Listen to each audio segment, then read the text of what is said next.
Hello, everyone, and welcome back to the ReNouned podcast. This is episode 3, and we are your hosts, Mark Schulz and Alison Hager. ReNouned podcast is a podcast for the curious, where we dust off the commonplace to find some new relevance as we challenge ourselves to think critically about all the stuff around us. How do things echo humanity's past, reflect the present, or perhaps even foreshadow the future? Alison, how are you doing this week? Doing great. Episode 3, as you said, and I'm still really enjoying the process. How was the week for you? Yes, really good. I feel like I'm repeating myself, but it was again this sense of, okay, time to do it, time to do the research and planning to want to, carve out a little time every day after work, but then that didn't really happen. And so, but it still happened. Like the last few days, made myself sit down and do it. And just like the last week and the first week was very rewarding. Although I'm sure we'll get into it a little bit. But this week, the word, I don't know, my plan for what I wanted to research didn't quite go in the area that I wanted to. And so that was this weird mix of annoyance that I couldn't find the information that I wanted to research. And then I found something else. And anyway, it was just a twisty turning thing for me. But anyway, that maybe makes it a little more interesting in a way because it brought you down a path you weren't expecting. And that's true. How about you? Same. I had a bit of I don't want to say revelation. My process, I think, is evolving a little bit. And okay. I know we'll probably talk about this more at the end, but since we're into it now, I started with a very vague idea of a couple ways I might want to go and did a real quick poke around kind of right after we got off our recording last time and then set it aside just to let things kind of, roll around in my brain. I kind of take that as a good, I don't know, that seems like a good sign that you were rode the high of our last show. And definitely. Absolutely. But then every few days I'd be looking at things and I still wasn't sure how I was going to coalesce what I wanted to talk about and wasn't feeling really good about what I was pulling together. And then I woke up one morning and was like, no, it's this direction, which was not something I'd thought about previously as much. So it was a very cool process when we think about how our brains work. And when you give yourself time, instead of trying to cram everything into 36 hours, how you kind of come across the direction. So it is really kind of fun to step back and watch the process evolve as well as we do this. Excellent. All right. I'm going to tease up something that we've decided together, which is no gerunds. Gerunds are out. But tell us why that is. Set up the word for us. So for anyone who listened last week, you will recall that our random word generated was shopping. And Mark sent me a text at some point this week just saying no gerunds. And I was like, fine, gerund free zone. And so as most of you probably already know, a gerund is a noun. It's the noun form of a verb. So you add an ing and shop, which is a verb, becomes shopping, which was our word, and becomes a noun. It's the act of participating in. So it did add some challenges, I guess, to the research. But it was actually, for me, kind of fun because I was a little annoyed at the fact that we got a gerund in my head before Mark and I even talked about it. But then thought, well, this is the game, right? So where might this take us that we wouldn't have been expecting to go? So I think it was kind of fun. Who knows? If I'm in charge of random word generation, we get a gerund, I may make Mark do it anyway. Right. That's true. I kept going back and forth with what I was researching and what I was thinking about, saying, no, well, I'm thinking about the act of this rather than the shopping. And I guess we'll get into that a little bit in a second, but there's a way to conceive of the shopping versus shopping. So I really tussled with that, but we can talk about that soon. All right. So why don't we jump into our Just the Hits? And audience, if you recall, we've got a roll for this one. Let's see if I get a 3 in a row. I've been first the past 2. All right. What'd you get, Mark? A 5. Oh, I got a 4. This is our first episode where Mark gets to go first. Right. Seriously, as we talked about, we were testing probability. I'm glad it's holding sound. All right. So going first. Let me get my clock set up for you. Absolutely. So audience, we constrain ourselves to 15 seconds to tease up our definition. It's definition of the word, but also probably a little bit of a hint of where we're going with the word. Although I don't feel like I did that this week, but we'll see. I like that you didn't do it because I was about to joke that normally we're only on episode 3, but I feel like you tend to be very literal with the definition and I tend to like do a teaser. Still literal, but yeah, well, we'll see. Right. Okay. So I will count you down. Okay. 3, 2, 1, go. Shopping is the act of procuring goods from another person or business through barter or payment with currency. Is that it? That's it. Damn. That was about 7.5 seconds. I am incredibly impressed and I'm not going to do as well. I will just say that right away. Well, I probably could have used the other 7 seconds of that or 8 seconds to tease things up a little bit more. But yeah, I wanted to go, 2 weeks in a row of going a little bit over. I figured I'd make it up. Excellent. All right. I'm ready when you are. And 3, 2, 1, go. I'm just going to provide 2 quotes this week. One from Mahatma Gandhi, which is Earth provides enough to satisfy every man's needs, but not every man's greeds. And one from Tyler Durden in Fight Club, the things you own end up owning you. 12.7 seconds. Okay, I could have gone slower. Nice. I knew, just to jump right into our reaction time to the ways that we went.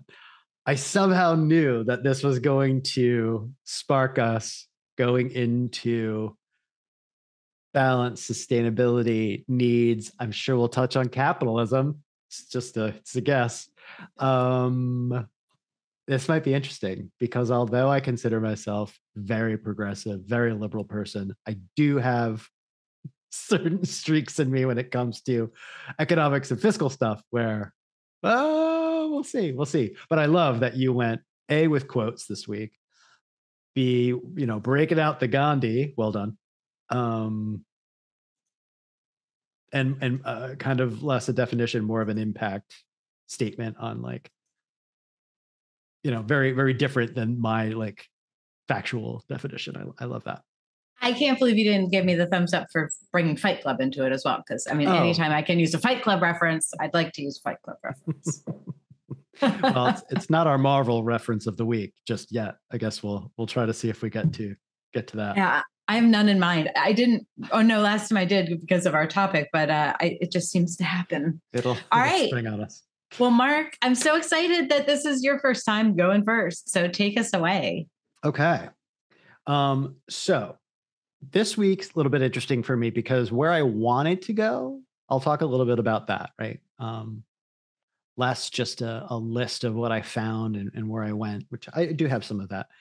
But when I first conceived of this, I thought, okay, I did not break my habit of starting with the etymology of it, like the root, but I didn't really follow that up.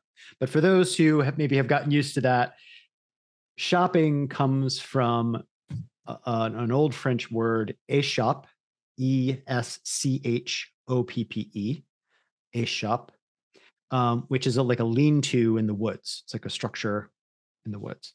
There's also a German word, Schopf, SCHOPF, which is for shed.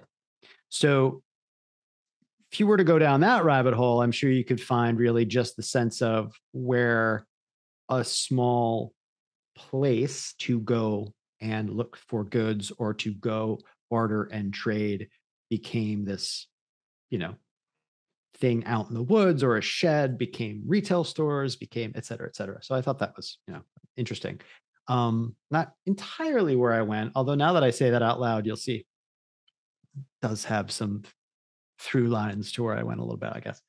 So I started to think broadly of shopping as the basis, right, of economics as like an engine of human advancement into companies, corporations, which have a very bad rap nowadays, but as an invention, corporations actually enabled massive leaps of advancement in humankind and nations and everything else. Yes, they have some significant downsides if unchecked, but if you look at the history of like how we've organized economics, I thought that would be somewhere where I could go. That was one angle, but taking on, I feel like all of commerce and like the history of when we first started and needed to trade things would be a little bit too much to try to bite off in one go. I feel like that, is going to be a danger, I feel like, with every one of our weeks, as we've talked about, right? And why we like to actually, maybe it's a good time to pause, audience, and say, as with all our episodes, if we bring up something that you feel like you are passionate about, know a lot about, it's your field, you're an expert in it, we absolutely would like you to reach out to us, post on social media, email us, find us on the website, ReNounedPodcast.com, and let us know. We would absolutely savor and love that type of feedback. Because I'm sure it's already happened in our past 2 weeks, and I'm sure it's going to happen this week.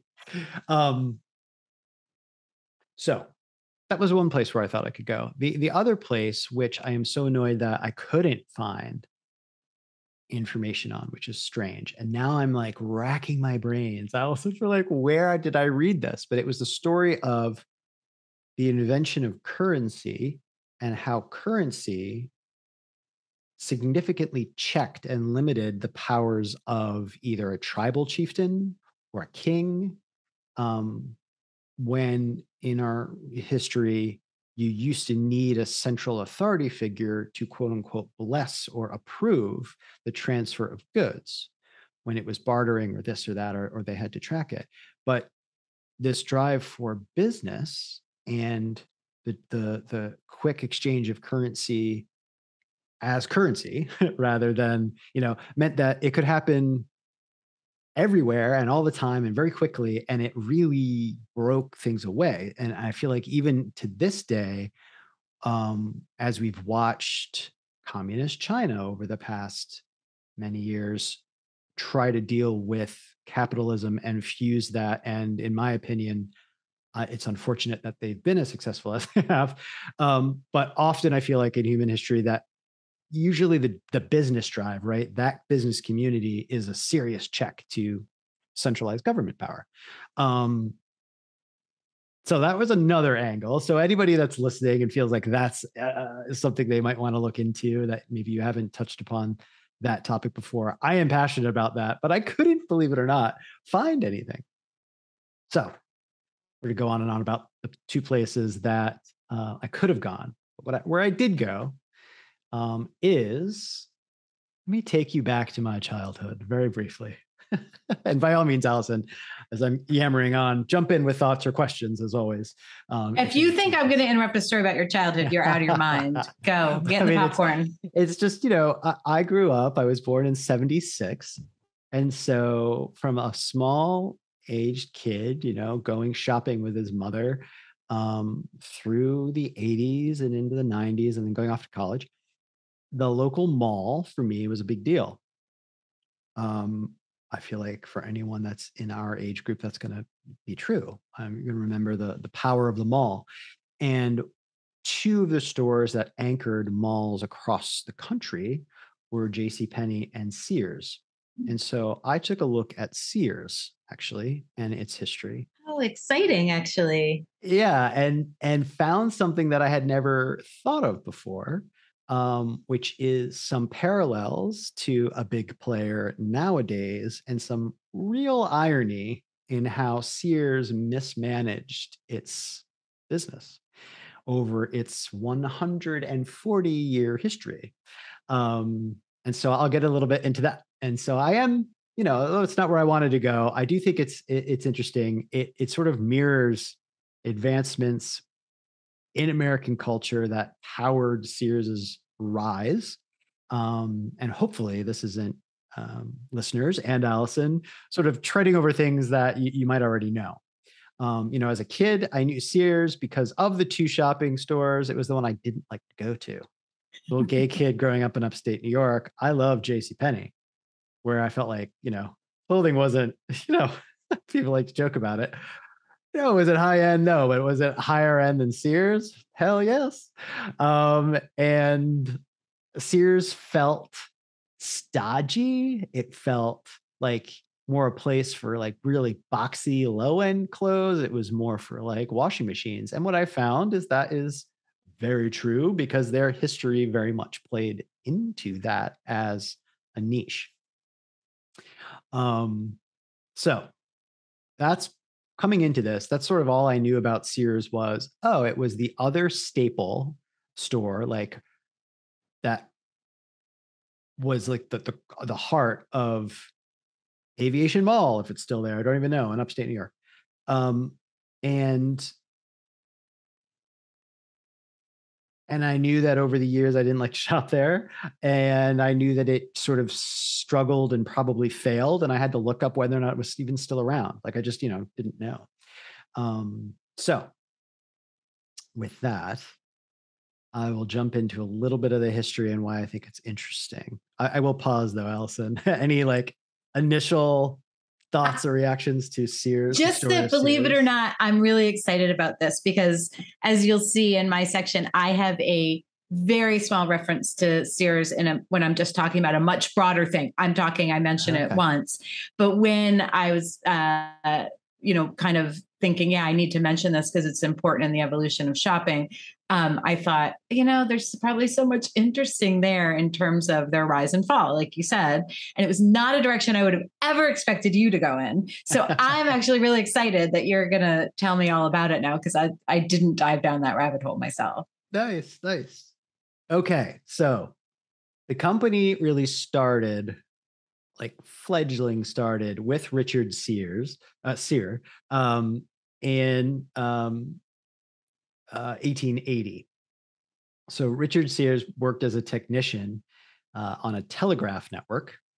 And as apparently the story goes, but I, researched it and remind our audience, the sources that we use we'll put in like a works cited type of list, a bibliography also on our episode, in our episode notes and on the website. So take a look there if you want to do some further research or take a look at where we got our information. So he found himself, as he's this telegraph worker, in possession of this wristwatch that came, COD, but was never claimed. So he didn't know what to do with it. I find it interesting that he reached out to the manufacturer, which feels like an above board thing to do. Didn't just like walk off with it, and asked the manufacturer sort of, I don't know, what can he do? What should he do? And they basically said, well, if you remit us, if you send us payment for the wholesale cost, you can resell it at a profit.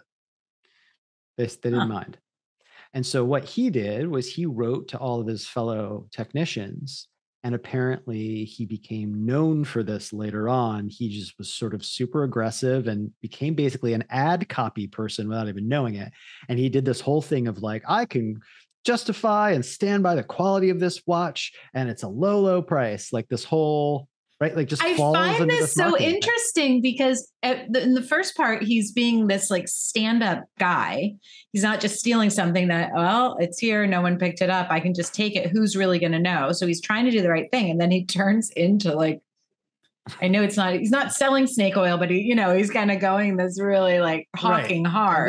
And that grows. So that was successful. So over time, he starts to sort of do this more. He finds other watches that he can get through, wholesalers and then make profit off of it. He even goes so far as to begin to take get special deals on broken watches that they sent him. He repairs them and then sells them. So even more of a profit, of course, when he starts to do that. So when that starts to pick up for himself as like this side hustle, he looks for a watch repair person. The evolution of the gig economy. Sorry, goes back to Sears also. Right? He's like has his full-time job, but it's not probably doing enough for him, and he wants more, and he picks up the side hustle. So when he starts to expand and probably has more watches than he can repair on his own, or maybe who knows, like I didn't look into this, but I would guess you get certain watches that you just don't know how to repair. You need somebody better than you, probably a bit of, frequency and expertise. He goes and looks for someone who will become basically his first employee as the side hustle. And so that is Alva Roebuck. And so, right. And so Roebuck, if anyone remembers the full name of Sears, is Sears and Roebuck Company, becomes his partner. And so they continue to, right, aggressively sell to around them, not just his coworkers, but it starts to grow. And they take on not just watches, but they begin to expand into jewelry.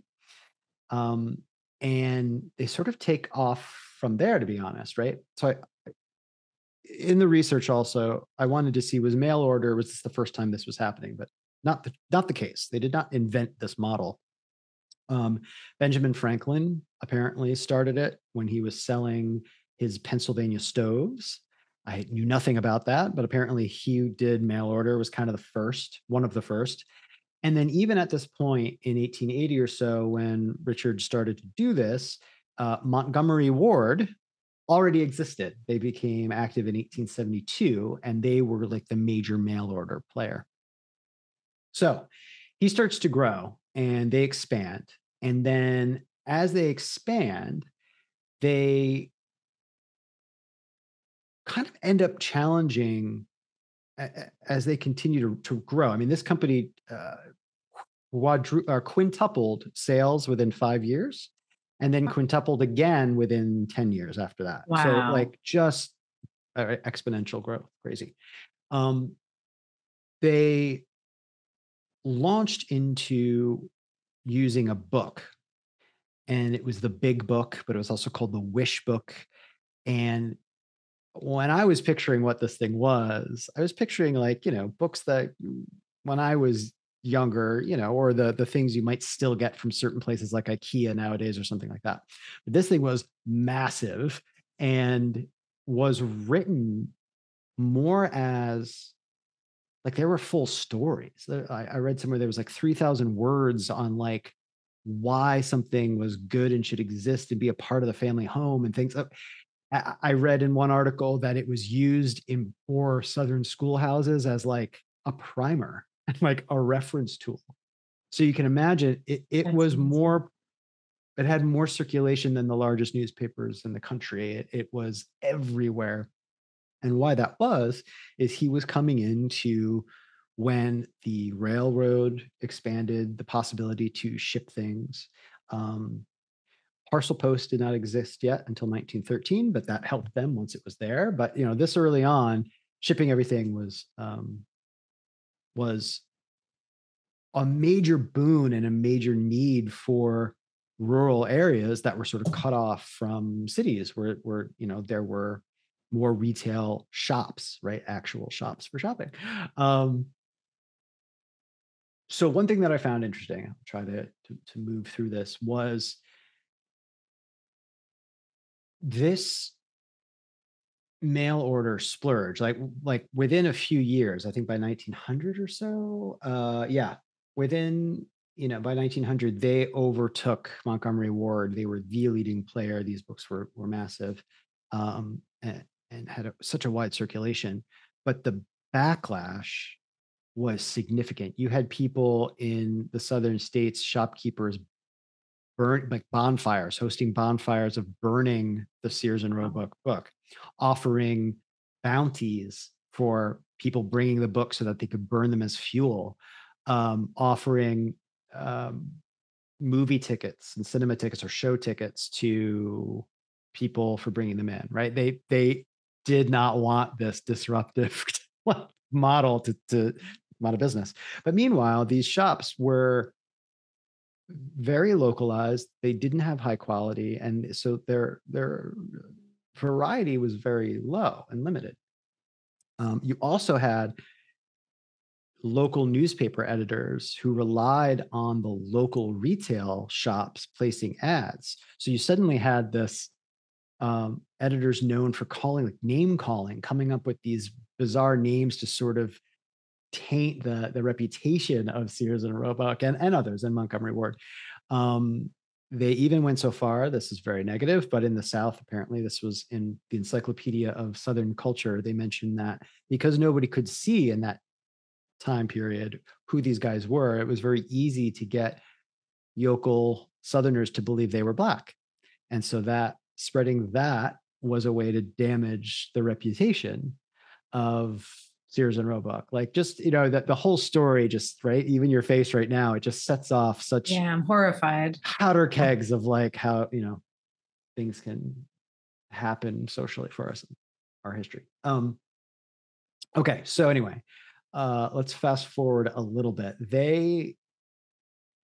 Well, first of all, I'm going to pause there because I'm going to come back to that. But if that doesn't sound a little bit familiar to Amazon's complete upheaval, right, with e-marketing and e-commerce in the mid 90s through the 2000s. So now, where they are just seen a bit as this like ogre of destroying mom and pop shops and local retail, this dynamic was so cyclical and was happening then, which I just think is crazy fascinating.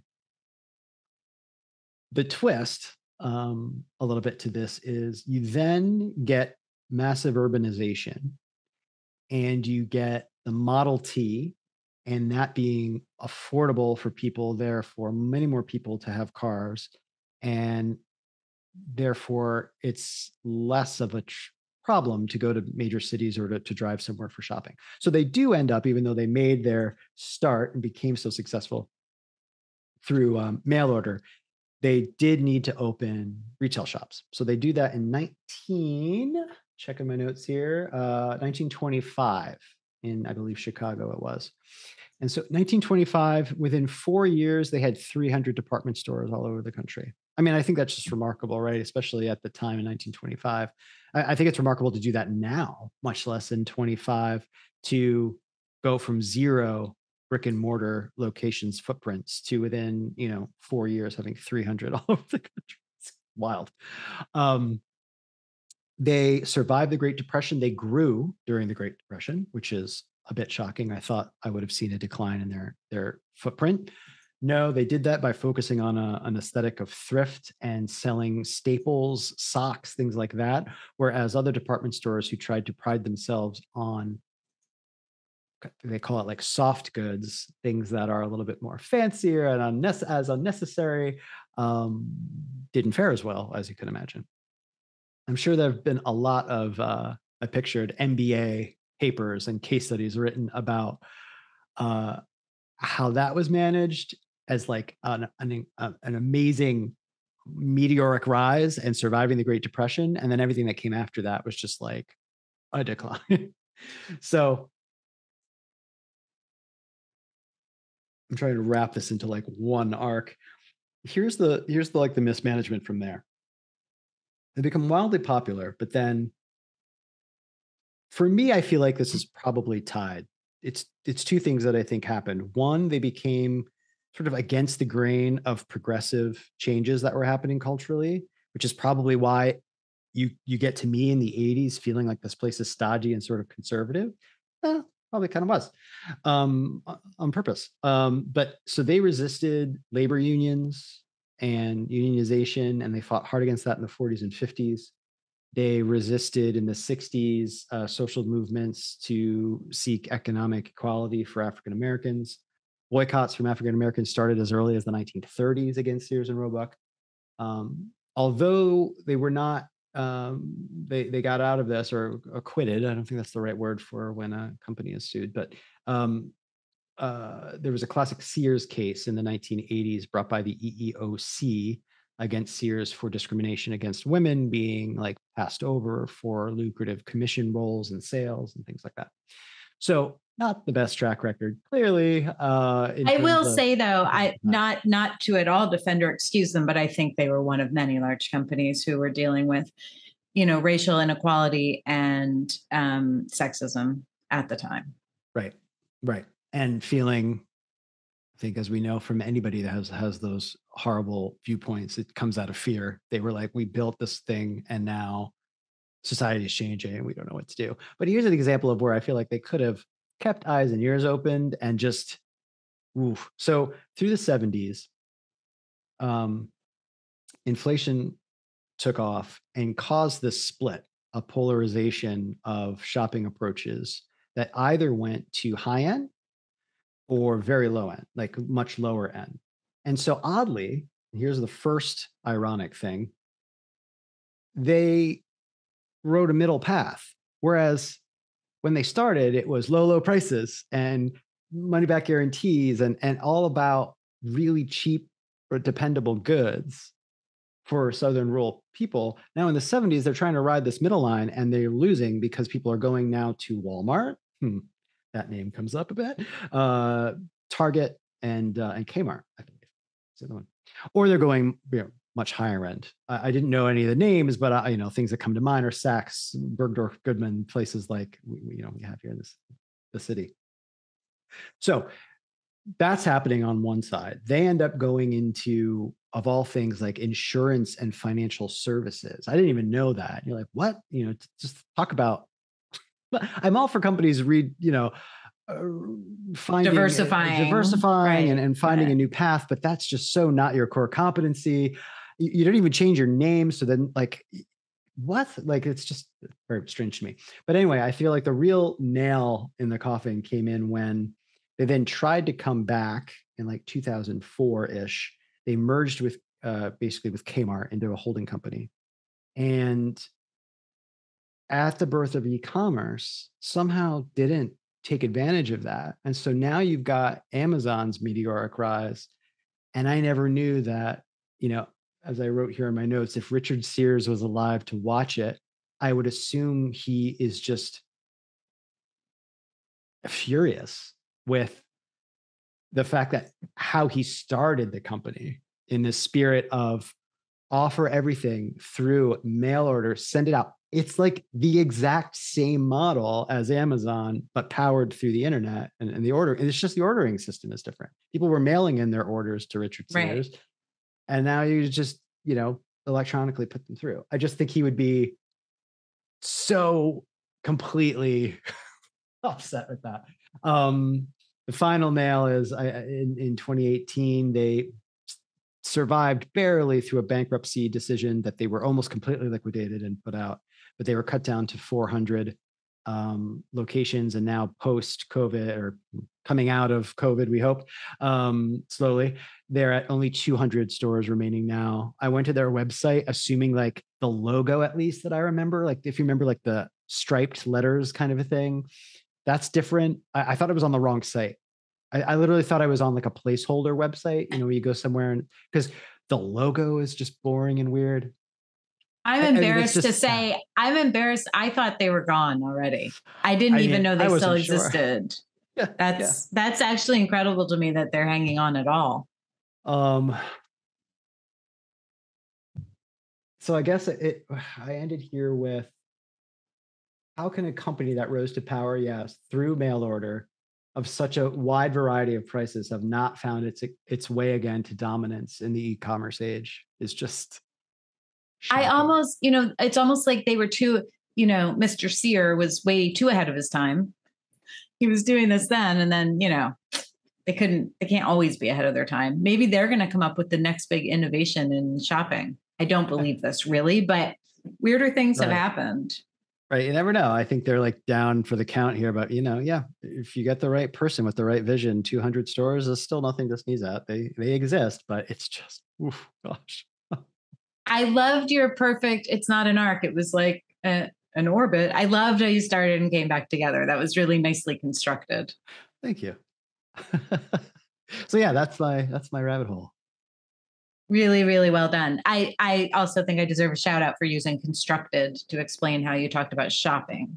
And orbit. You said it was sort of elliptical. You came back. Right? And you didn't say pile once. So listeners, that's a reference to the last episode 2, in which probably the most said word was pile. Okay. Do you want me to jump into my rabbit hole? Yeah. However, I want to do that, and then we can talk reactions, or if you want to react now, it's whichever you want to do. I honestly do. I think kind of what I said. Oh, I do have one very important question, but kind of what I said. I'm so excited I've learned more about the history of Sears because they really did have such an impact, right, in the 19th and 20th centuries. I thought you really pulled it together well. You talked about their book, the big book, being used as a primer in schools for teaching children to read.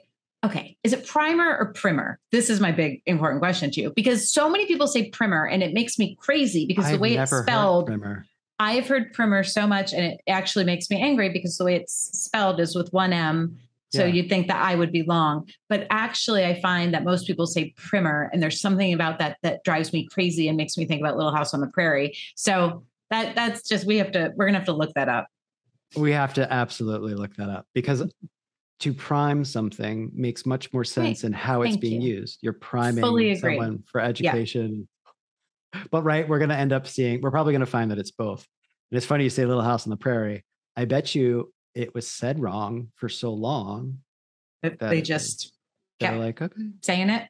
The magic of language. We can really call shit whatever we want. I mean, that is kind of the beauty and the downfall. Like, bugaboo. Exactly. Like, especially when it's being used to educate. And that's funny. As always, audience, if you have strong feelings that primer is right and you know why, please tell us. Honestly, I'll buy you coffee. I really want to know. It's bugged me my whole life. Send us an audio recording of you describing it in a couple minutes, and maybe we'll even air it on the show. Use it in a sentence. All right, Alison. Yes, please. Okay. Take it away. All right. I'm going to jump in. I find it really interesting this week too, Mark. I think in the past few episodes, you've gone broader and I've gone more narrow. And I think we've switched this time around, which is interesting because we were wondering, right, were we going to fall into kind of a certain way of doing things? And I will say the beginning part of what I wanted to talk about, I was about 90% sure that if you rolled highest and went first, that you would have covered, and I'd be able to say, Mark already covered it. But you didn't as much. So I'm going to jump into something broader before I get a little more narrow, and just share some of the history. So Mark already talked about what shopping is, but kind of a very broad history of shopping. It brings us from the Greek agora, which were stalls that would be set up in a town center, right? But they'd normally be taken down after. They weren't retail establishments that were permanent. The Roman had a town would have a forum. So the fora have been cited as the first examples of a permanent retail structure, because often the stalls, they were still just stalls, but in the fora would be permanent. But as Europe, and I focused on Europe here because I just couldn't focus on the development of shopping in every culture around the world. And this also brings me somewhere I wanted to go.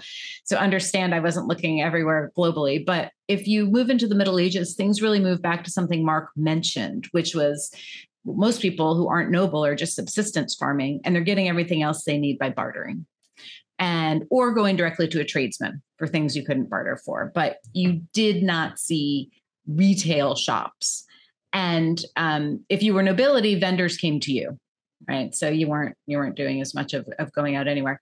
And then, of course, peddlers went from town to town, either set up, they'd go from home to home, or they'd set up in the middle of a town square. But again, limited permanent retail shops. In fact, any retailers were considered hucksters generally, which is funny thinking forward to like how Mr. Sear got his start, because they were seen as like just middlemen that people didn't need to get their daily goods. So they were making money from not doing much, was the perception. So people are shopping with trades people bartering for their daily needs, mostly the realm of women. I didn't go down this path, but it is interesting that women really were the ones who were relied upon to go out and get the goods that the family would need on a daily basis. But no one was really shopping for pleasure. Like that wasn't happening. They were shopping to survive. But with the rise of the middle class in the 17th and 18th centuries, you started having people shopping for pleasure. And so with that, there was more income. There were more goods available, which I'll get into. So by the second half, or by the late 18th century, shopping arcades began to appear. You would have permanent establishments grouped together, but each shop would be sort of specialized, right? So you'd go to one shop to get your brooms, you'd go into another shop to get your pottery. And those developed, of course, into department stores. So that happened in the second half of the 19th century, where you'd have stores that were much larger and had maybe everything you might need in one spot. And as we know, there's a lot of detail here. We're just going to skip forward. This leads to shopping hubs and malls. Mark talked about his childhood at the mall. And of course, mail order is coming along throughout this. And I won't spend any time on this because Mark really talked about it so well. This is where I was going to mention the Sears and Roebuck catalog. And as Mark alluded to or said directly, it was a game changer for rural citizens in the US because they could not get access to a broad array of goods. And now they could. Then, of course, many people followed in the footsteps of Sears and Roebuck. And we end up, of course, with e-tail. So within this broad timeline, there are several significant global developments that impact the availability of goods and thus all of these modes of shopping. So, of course, the Industrial Revolution, which Mark also touched on, of the 19th century is one of these, as is the invention of mass production. So that was late 19th through the mid 20th century. The term mass production wasn't popularized until the early 20th century, but modes of mass production were happening much earlier than that. So I'll come back to that. But I want to focus first on a much earlier development, which was the expansion of the European understanding of the size of the world, right? So ships are being sent out by different countries to go explore, colonize, loot, plunder. And this led to more trade routes being developed with Asia and what Europeans would call the New World. And it was new access to Europeans for goods from afar. So unfortunately, to increase availability and profits, the transatlantic slave trade begins. And so we've all learned about the slave trade in middle school social studies, maybe not as much as we should, however. So in the 16th century, you have European goods, think furs, weapons, wine, beads, cloth, being traded, loaded up on ships, being sent to Africa and being traded for African slaves. Those slaves being then brought transatlantic to the New World. Again, what Europe called the New World, it existed before they found it, and then traded for goods from the New World, sugar, coffee, that sort of thing.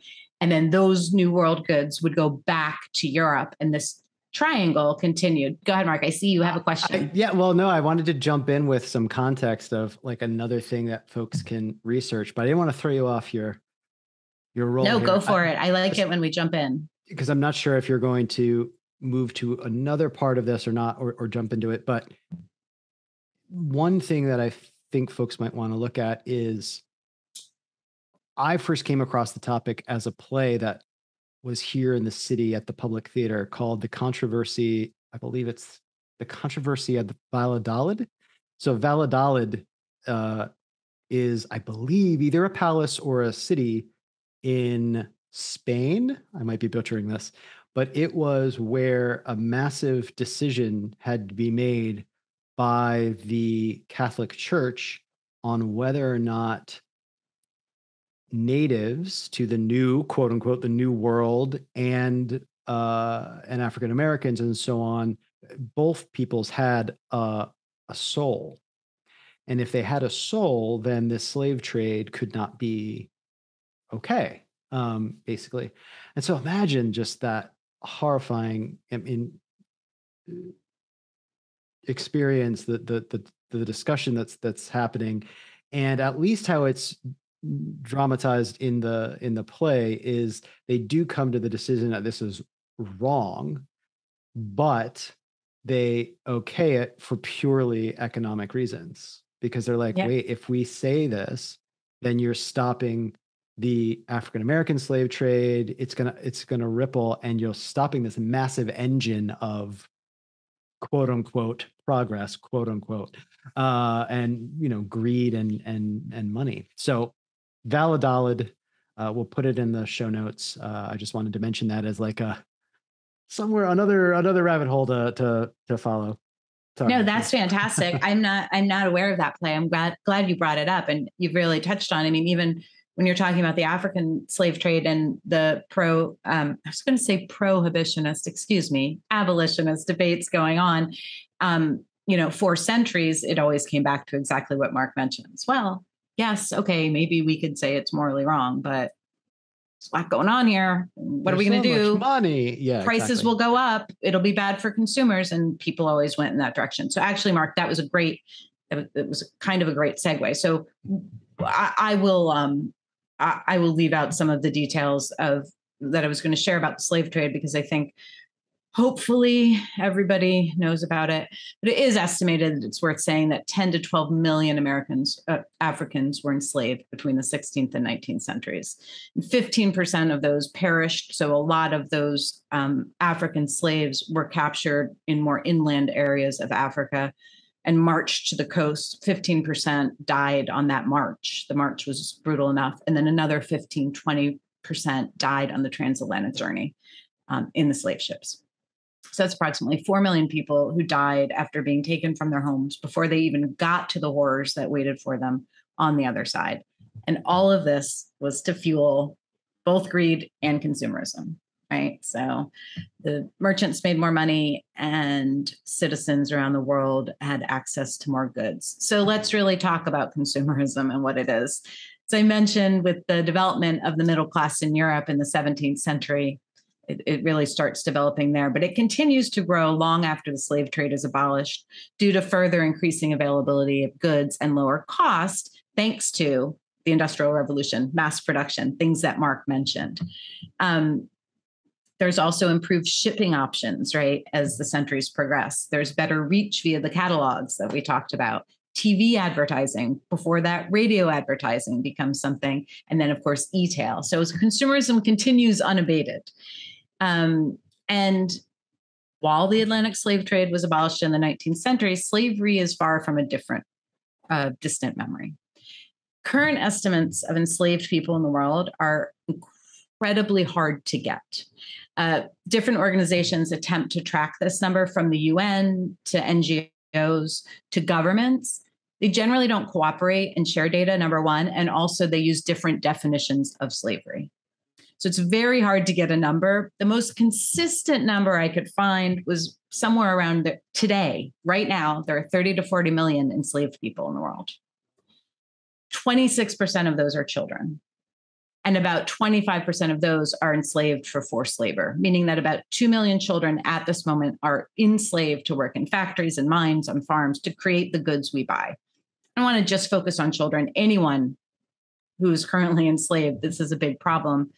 Not all of them. Did you say 40 million? 30 to 40 million people. My gosh. I just to put that in context, folks, that's about 15% of the entire population of the United States. And I did not do that in my head.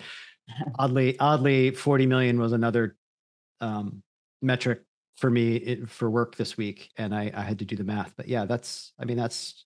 It's huge. And a lot of that slavery is sexual. Yeah. Right. So the vast majority, I believe, is sexual, people being trafficked for sexual purposes. And there are other types of slavery, but labor is a big part of it. So according to UNICEF, this is just one source. Again, you can get 10 different numbers here if you look deep enough. According to UNICEF, there are about 160 million children engaged in forced labor. Forced labor, that number is bigger, right? Because slavery can be defined as, honestly, someone has bought this child and they're using them. Forced labor could be a family's forcing them to work, their economic conditions, that sort of thing. So the definitions get very tricky. But children exposed to forced labor or slavery, as well as other people in a manufacturing or a factory or mining or a farming setting, they're exposed to toxic chemicals. There are no safety regulations. They get no health care. It's cheaper to buy a new kid. So it's anywhere from $24 to $237 globally to buy a child. Way cheaper than providing them with health care. It's horrifying. They're not given any education. They're subject to beatings and sexual assault, right? They have no agency whatsoever.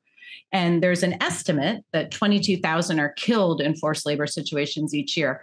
Dicey statistic as well. Any perpetrator isn't exactly going to self-report, right? So again, very hard area to get data in, but we know that it's a massive, massive problem.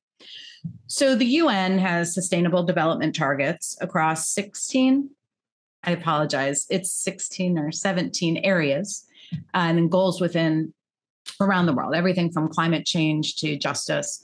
And they have a sustainability target to eradicate all child labor by 2025, which is only 3 years away, and all slavery by 2030. But by all accounts, it is not going well.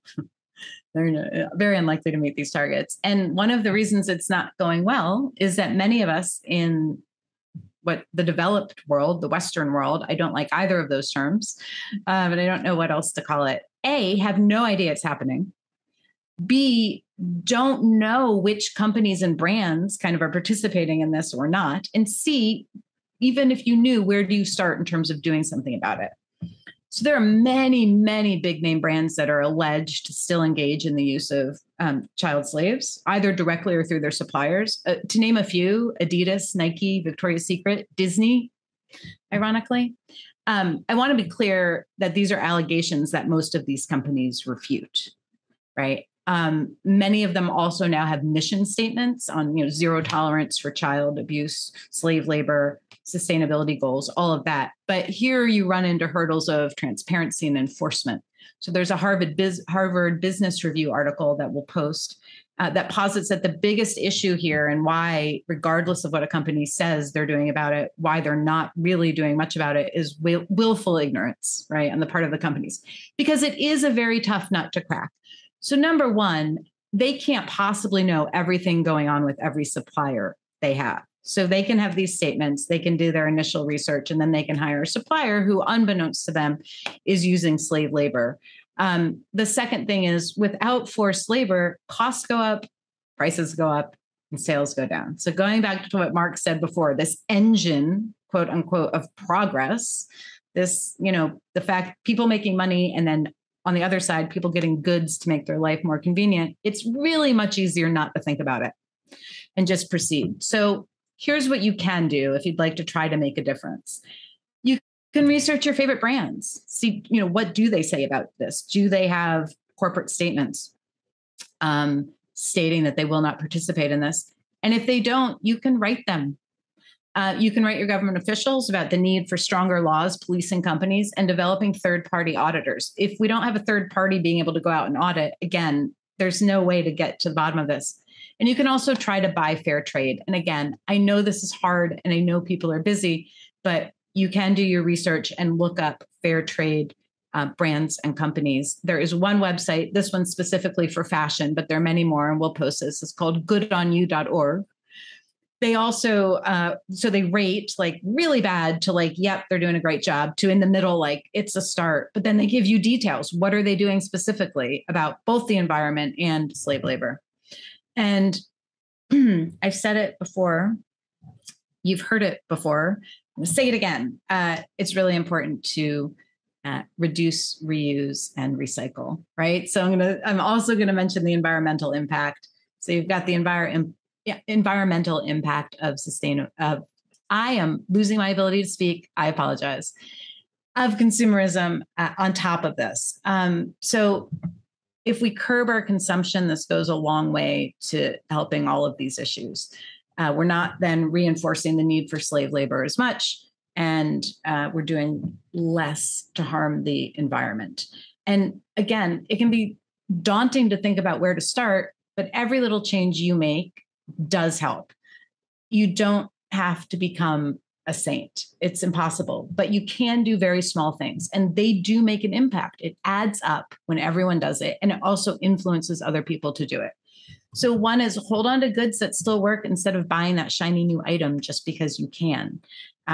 Only replace things when you need to. And when you need to, in many cases, there are options to buy used, so you're not reinforcing the need for constant manufacturing.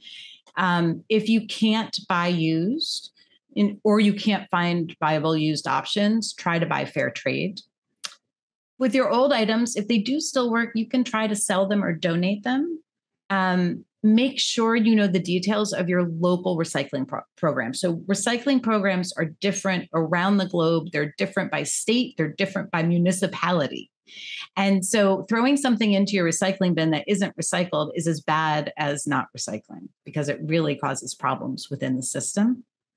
In fact, if you live in New York City, You can go on a free tour of our recycling facility and learn a lot about it. And I highly recommend it. And we'll put the link in there. It's really, really interesting. And I learned a lot when I did it several years ago, pre-COVID.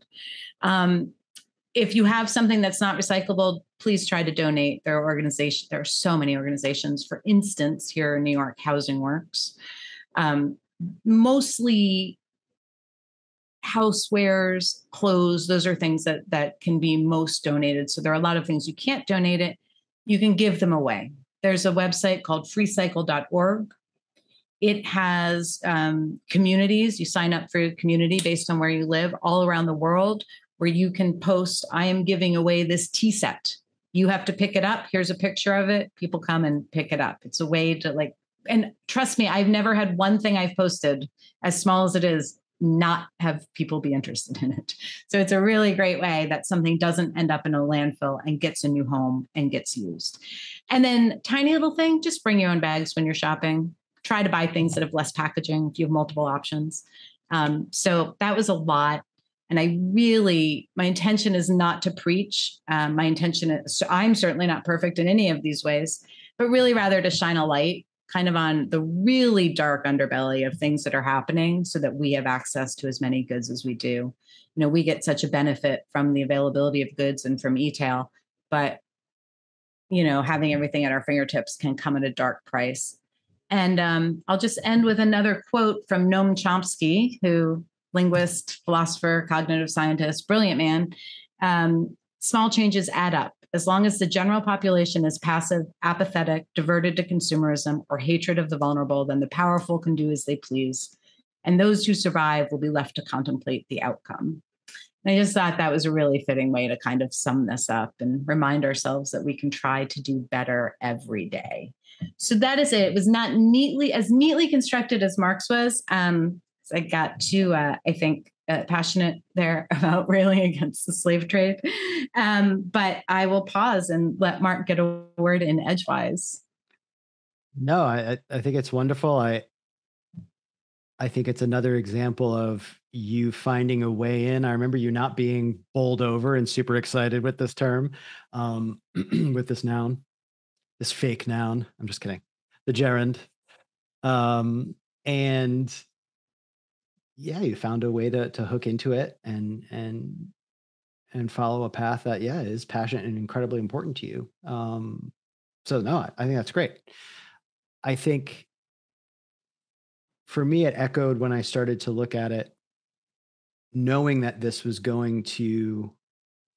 It's funny how it evolved. When we first got the word and I was shopping, I just feel like it hits you as, at least it hit me as, oh yes, it's the act of shopping, walking on Fifth Avenue here, and there's just this, there's this sense of all the pop culture references to like retail therapy, ha ha ha, and this and that. But when you really look at what's driving it, from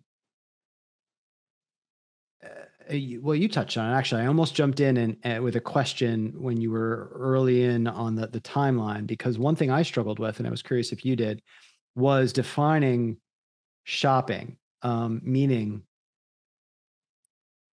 there is like a term to do the shopping, which is almost a cyclical, what you need. It's almost akin to grocery shopping. These are not things that are quote unquote nice to haves. There are I need eggs, bread, and milk. And like, you know what I mean? I need to go buy flour, whatever the staples are. So that could be teamed as like the shopping versus, like I just said, Fifth Avenue shopping, getting another shirt that you don't necessarily need, but you want. And so when I was trying to sort of wrap my head around this week's topic, that was one fork in the road that I needed to stop and consider. I don't know that I necessarily followed one or the other, but it was, you know what I mean, a fork in the road where I thought, there's a difference. And if I went the history route, I was going to say, do I need to find a time when we needed to go buy or barter from someone else because we weren't making it ourselves, like an agrarian or agricultural society? But there was always a time where we were trading for spices or something. Sorry, I'll let you put a word in edgewise. I think you wanted to react. No, Okay. I think that's good. I didn't think about the shopping at all, but like the shopping kind of, I got to go do the shopping for the week. But I mean, I think going down that path could lead a lot to talking about the development of gender roles in society and going to feminism and stuff. That could have been a really interesting path to take as well. But yes, barter has been there since the earliest times. They have done experiments, and I don't know if it's chimpanzees or orangutans, but they barter. They've demonstrated that they know how to barter. They often barter with each other. So of course, scientists will set up experiments where they start to understand, like, if they give me that rock, I'll give them a banana. But they barter with each other. It is, I will try to find this article. I didn't read it for this. This is something I read a number of years ago, but they barter for sex. I was just going to like half joke. Yeah. But then absolutely. I was like, do I want to bring that up on our podcast? But I want to bring it up. So it'll be, a male, again, orangutan, chimp, bonobo. I'm not sure, but I will try to find this. Will offer a piece of fruit to a female, and it's understood, I'll give you this fruit. It's the whole equivalent of I bought you dinner. So I should not joke about that. So sex for bananas. The barter goes back even right? Wow. Pre us being bipedal. So yeah.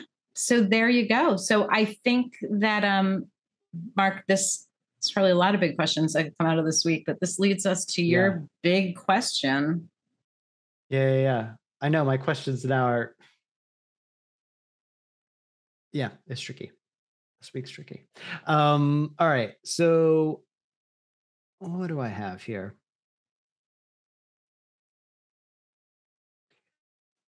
So one was, is the effect of Amazon now truly any different than the effect of Sears Roebuck at the turn of the 20th century? Now, because I don't know. And I think I would have to look at this. I'm sure there will be a lot of people that have very learned, informed, no doubt passionate, probably one way or the other, beliefs on this. But what I started to think about was, but is the difference just in scale and size? Or is it really different in a more nefarious way now than it was? Or is it, or is it very much the same? I can't say for sure that the scale and size is that different, because this was fully national. If you're looking at it as a percentage of sales in the country, now there's just a lot more people, so the numbers are higher. But is the reach and the penetration of Amazon the same? Who knows? Somebody knows. I do not yet. I could research that, but I'm sure we'll be on to the next topic next week. So I started to think about that, but also you could say potentially Amazon is going to be better than Sears was at the time, right? You need, for me, I had to put it in context. One thing that changed early on in the Sears Roebuck catalog days, I don't remember the name of the act, but it was the first time that in advertising you had to really strip out the sale of like snake oils and things like that. You couldn't speak to them in a way that was just completely lying, right? Like, and so the way, and that just wasn't for Sears, that was across the board. So that just shows you that the business practices and how transparent things was probably much, much worse. So now, although Amazon gets a lot of slack, or flack, enough, a lot of flack for things, I would almost argue that it is much more transparent now. I bet you that the standardized business practices have got to be better than they were then. And also, Sears and Roebuck had a lot of rules on who they would or wouldn't represent in their book. One rule I came across was they would never work with a supplier that they were their only outlet, which is interesting. You'd think they would want the exclusivity, but I think it was the reverse. They wanted people that were also supplying elsewhere. Don't quite understand, but so there's an example of some rules. Whereas I believe Amazon is very welcoming to mom and pop and single artisans and things all over, to give them access to markets that they would never reach if they were just trying to like do it from their own website or have people drive to their shop. I feel like Amazon opens up global marketplaces wildly more than was possible in the past. So that was one of my big questions is, although it gets flack, is it that different from the past? And is it in some ways actually maybe potentially much, much better? Yeah, I mean, I have some other things here, but I think maybe in the interest of time, that's one of my big questions. Yeah, no, I think it's the perfect question. It leads into mine a little bit too. And I think, as all our big questions, we're never going to find the answer. I think you're right, though. There must be more transparency in this day and age. We have access to more information with the internet. There are better fair business standards and practices in place. There are, I believe, stronger like antitrust laws in place. I think there's still a lot of issues, of course, with the union busting, which I do believe is problematic. And when you open up to all sellers, including mom and pop shops, that is great. But this is what leads into my big question, which was, as you pointed out, Mark, Sears and Roebuck, same thing. You had mom and pop shops saying, oh, no, hell no, you're taking away from my business. And then you see that again with Amazon. You just see history repeat itself. And we know that, doing things in that way at online retail hampers unions, provides better prices, often definitely more availability, right? If there's something I really want and I can't get it at my local shop, I do try to shop local. But if I can't get it and the shop can't easily get it for me, I'm ordering it online. So we all know that there are these positives and negatives to it. But then one thing I was thinking about that furthers your question, I think it's just a continuation, is what else are we losing? And are we losing in terms of community? So when you had main streets and town squares, it wasn't just economic. You were shopping, you were talking to people who lived in your neighborhood, in your town or city. You were talking and interacting with neighbors. And so we don't have that connection anymore. Do everything online. We don't have to deal with any human being. We do all our research for our goods online. We can look for availability online. We can price compare online. So does this disconnection lead to a lessened interaction? Yes, it does, physically at least, with people in our neighborhood. And does that lead to less of an understanding with others and lead to further siloing? So I think we can all agree that in the past 5 years in the US, at least, if not globally, things have become a lot more siloed. Opinions have become a lot stronger with the rise of the internet. Anyone who disagrees with you can just block you instead of engaging you in conversation and trying to share points of view, or just spew hate at you. And so we're doing less of trying to understand each other and more of trying to make a point and stand our ground. When we're not interacting with people in our very own neighborhoods, we're not understanding them or what they're going through or what our community needs. And if that is the case, if you even do agree that that's the case and that that's a problem, really, what can we do about it? I don't think we can do anything in the commerce space. Maybe there are things we could do in other spaces. So I think I just took your question and made it longer.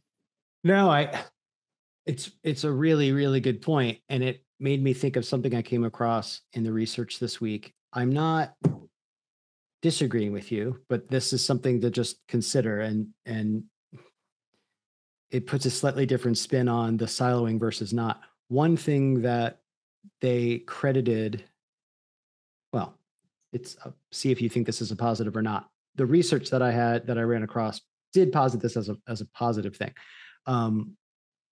That the dominance of the Sears and Roebuck catalog standardized terms and ways to talk household activities.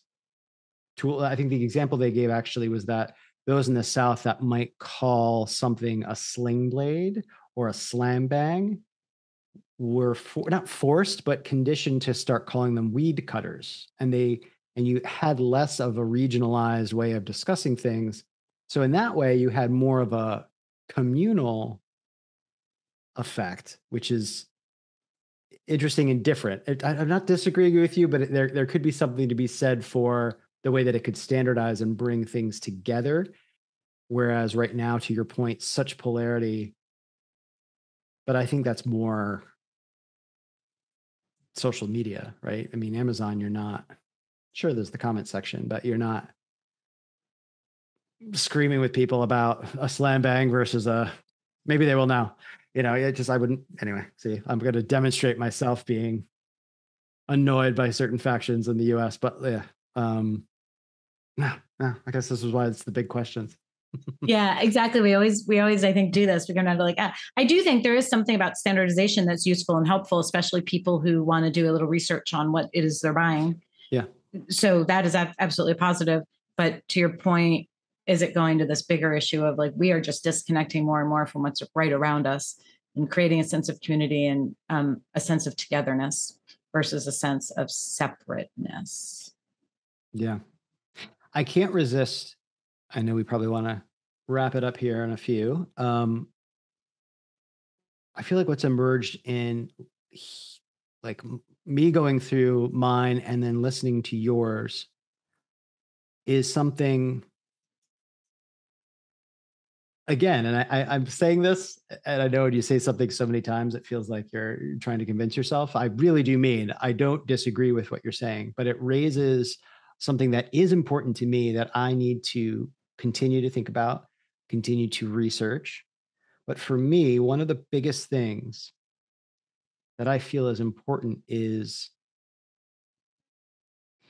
the balance of what is an individual responsibility that could end up degrading experience and freedom for everyone in quality of goods. Something that sets me off is if we ever got to a point where we were forced to buy reused clothes because the government decided that that's the way we need to go to solve the problem. Okay, Ayn Rand. That sets me off, right? That sets me off to such a degree because instead of embracing disruptive technologies for people that could make money off of recycling, the capitalism itself can be the solve of a lot of the problems. You can privatize to certain extents. Mm-hmm. The solves. You could have people be rewarded for finding ways to massively increase recycling's efficiency, Agreed. Lower the costs. I would rather those types of things be from our wonderful government that just is so polarized that it does nothing now. Yeah. Which really is going to be like, sorry to go macro on this, but like our downfall in the world is going to be, so it's not Marvel, but it's DC. It's going to be very much Superman's home planet where the senators broke down and nothing happened and you mined the shit out of the planet and everything broke down. Anyone who's wondering why the hell we're laughing is we've noticed in our last 3 episodes that we keep bringing up pop culture superhero freaking references. And I don't know if we should be really, really embarrassed by that or just think it's hilarious. I think it's a little bit of both. But I think that's why that's written, is that this country, his home planet, died because there was such an impasse and such political rivalry and such inaction from I think it was the Senate or whatever of that. I think it's going to be very similar because where we start to take on the role ourselves, everything you just got passionate about, for me, that's where I'm like, if we don't handle it at a broader level where we nurture the science to fix it and we let people make money off of fixes to do things, all while still keeping a social health and safety infrastructure and network. Otherwise, I feel like we embrace people are going to have to buy reused clothing. The quality will go down, like quality of life goes down. And then we're in a dystopian novel where everyone's in ratty shit. I agree with you, which would be your biggest nightmare. So I, luckily, you know how to make clothes, so you could handle your own fashion. And I don't want to. I don't think we should ever shy away from like slightly knowing each other. I hope I'm not, but like that's something that I'm tussling with. I want to say again. I think I've said this to you in previous episodes. Part of the point is to like debate this stuff. Right. You're never going to hurt my feelings. I actually agree with you. I made fun of you a little bit there with the Ayn Rand reference, but I do agree with you. And I do think, so I mentioned when we were talking about forced labor, that if there are not independent third parties auditing this, well, the system can create that, these then people, it's creating jobs and it's managing it. It's not taking away from anything, right? And if we think about the environment, first of all, everyone, I am an avid recycler, but I'll tell you what, most of our recycling goes nowhere because China's no longer taking our plastics.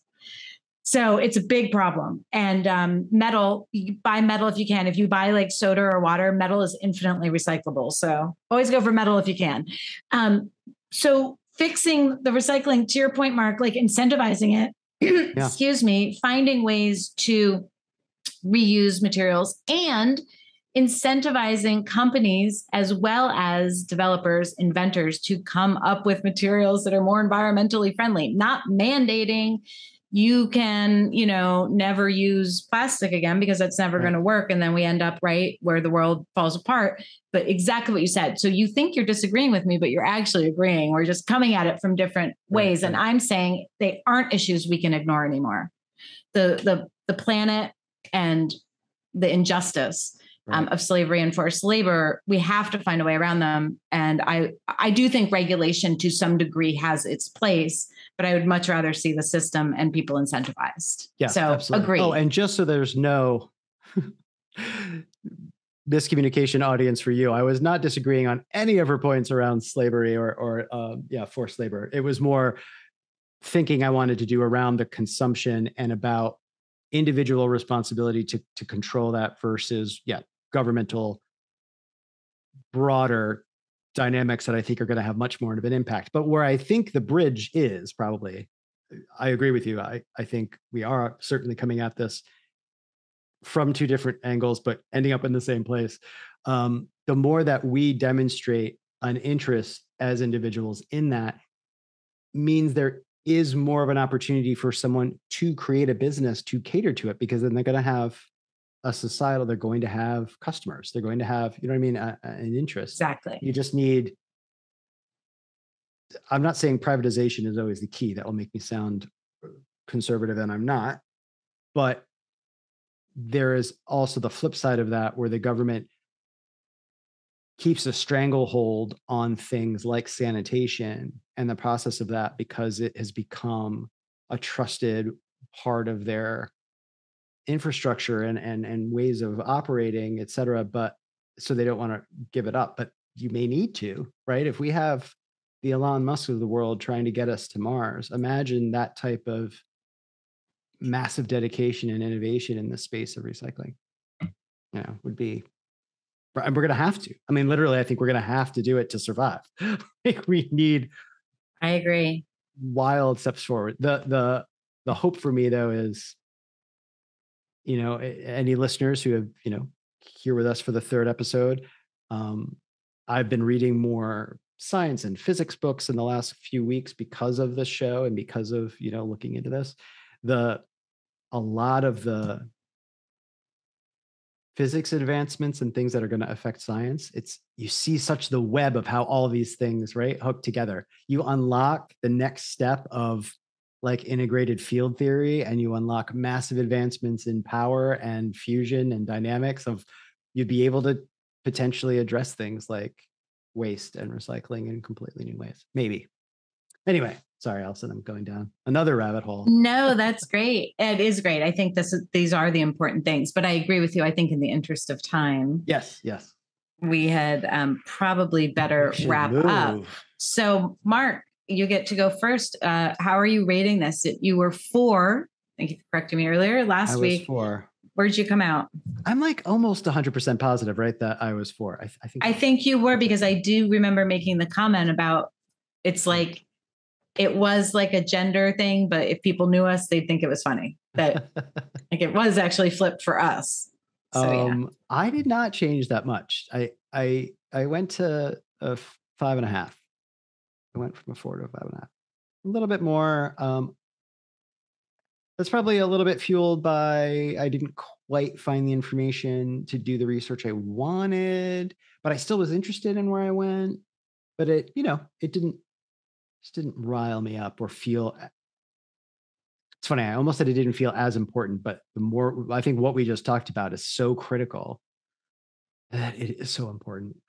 I'm almost upset that I'm not giving it a higher number, but I'll go with 5.5. All right. So 4 to 5.5. I mean, directionally correct. I'm actually going to say the same. So I think everything we talked about was so important, but similar to Mark, I wasn't overly excited initially, and I gave it a higher rating than I had wanted to, only because I thought there's got to be a lot of different things to look at here. And I also really am passionate about the things I talked about, but I found it, as I mentioned a couple times, I think during the episode, incredibly frustrating to find data. Like incredibly frustrating that 10 different valid sources had wildly different numbers. I'm not talking like off by a million here or there, wildly different. And you couldn't get to a standard definition. So while I'm glad that I did end up going in this direction and talking about these things that are so important to the world, it was incredibly frustrating. And also, like Mark, I just don't have like super excited about this topic in general. So I'm going to keep it the same. I'm not going to drop it because I do think it brought us to some very important topics and conversations. Excellent. So 6.5 to 6.5. All right. Okay. So I think we're ready for the word generation, Mark. Let's do it. All right. I think your turn this week, right? It is. I actually get nervous every time I do this, and I don't know why. So let me just make sure we are set to nouns. Okay. I wish I could say no gerunds, but I can't. So drum roll. Okay. It is not a gerund. So bonus. Thank goodness. It's glory. Glory. Oh, wow. I don't know why I say, oh, wow, that's just it's a juicy word. Huh. Okay. I almost felt like a first reaction. Oh, we're allowed to do that first reaction. You get the first reaction because I generated the word. Glory.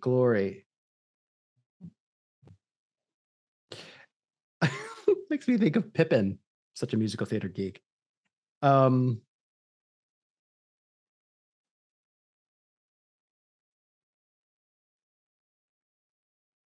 I'm going to come in with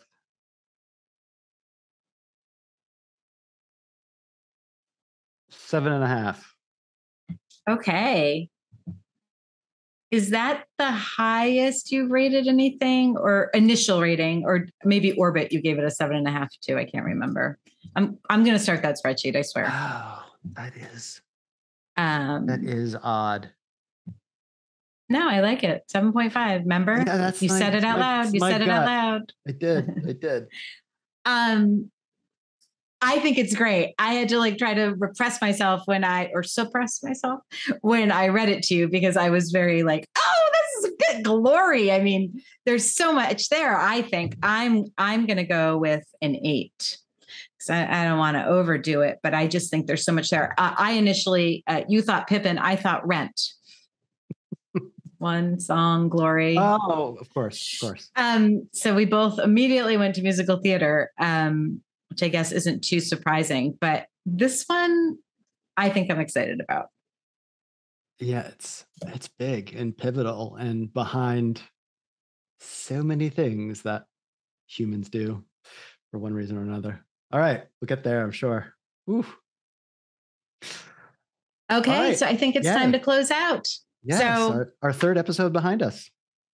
So a huge thank you to everyone who tuned in to our third episode. If you enjoy the show, please follow or subscribe on whatever platform you get your podcasts from.